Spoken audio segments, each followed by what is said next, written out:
DGP Ramachandra Rao ರಾಸಲೀಲೆ case.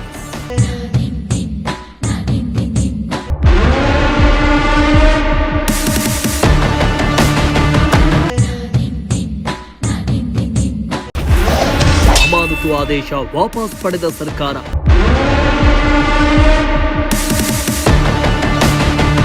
ಇಡೀ ರಾಜ್ಯದಲ್ಲೇ ರಾಮಚಂದ್ರ ರಾವ್ ಅವರದ್ದೇ ಎನ್ನಲಾದ ರಾಸಲೀಲೆ ವಿಡಿಯೋ ಭಾರಿ ವೈರಲ್ ಆಗಿತ್ತು. ಈ ಹಿನ್ನೆಲೆ ರಾಜ್ಯ ಸರ್ಕಾರ ರಾಮಚಂದ್ರ ರಾವ್ ಅವರನ್ನ ಹುದ್ದೆಯಿಂದ ಅಮಾನತು ಮಾಡಿತ್ತು. ಇದೀಗ ಮಹಿಳೆಯೊಂದಿಗಿನ ರಾಸಲೀಲೆ ವಿಡಿಯೋ ವೈರಲ್ ಪ್ರಕರಣಕ್ಕೆ ಸಂಬಂಧಪಟ್ಟಂತೆ ಹಿರಿಯ ಐಪಿಎಸ್ ಅಧಿಕಾರಿ ಡಾಕ್ಟರ್ ಕೆ ರಾಮಚಂದ್ರ ರಾವ್ ಅಮಾನತು ಆದೇಶವನ್ನ ರಾಜ್ಯ ಸರ್ಕಾರ ಹಿಂಪಡೆದಿದೆ.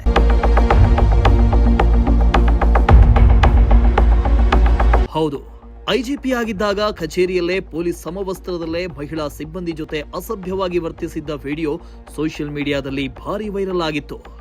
ಸರ್ಕಾರಿ ಕಚೇರಿಯಲ್ಲಿ ಉನ್ನತ ದರ್ಜೆಯ ಅಧಿಕಾರಿಯೊಬ್ಬರು ಇಂತಹ ಕೃತ್ಯವೆಸಗುವುದು ರಾಜ್ಯ ಪೊಲೀಸ್ ಇಲಾಖೆಯಲ್ಲಿ ಭಾರಿ ಸಂಚಲನಕ್ಕೆ ಕಾರಣವಾಗಿತ್ತು.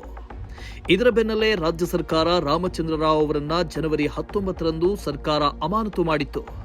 ಇದೀಗ ಅಮಾನತು ಆದೇಶವನ್ನ ಸರ್ಕಾರ ವಾಪಸ್ ಪಡೆದಿದ್ದು ತಕ್ಷಣದಿಂದಲೇ ಅವರನ್ನ ಸೇವೆಗೆ ನಿಯೋಜನೆ ಮಾಡಿದೆ.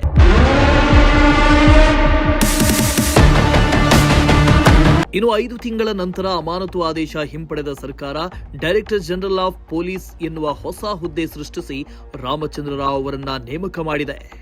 ಇನ್ನು ಇದೇ ತಿಂಗಳು 31ರಂದು ಡಿಜಿಪಿ ರಾಮಚಂದ್ರ ರಾವ್ ಸೇವಾ ನಿವೃತ್ತಿ ಹೊಂದಲಿದ್ದಾರೆ. ಹೀಗಾಗಿ ಅಮಾನತು ಆದೇಶವನ್ನ ವಾಪಸ್ ಪಡೆಯಲಾಗಿದೆ.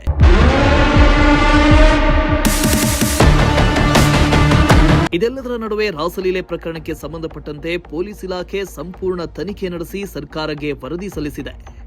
ವರದಿಯಲ್ಲಿ ಏನೆಲ್ಲ ಅಂಶಗಳಿವೆ ಅನ್ನುವುದನ್ನು ಸಾರ್ವಜನಿಕವಾಗಿ ಬಹಿರಂಗಪಡಿಸಿಲ್ಲ. ಆದರೂ ಅದರ ಆಧಾರದ ಮೇಲೆಯೇ ಸರ್ಕಾರ ಮುಂದಿನ ಕ್ರಮ ಕೈಗೊಂಡಿದೆ ಅಂತ ತಿಳಿದು ಬಂದಿದೆ.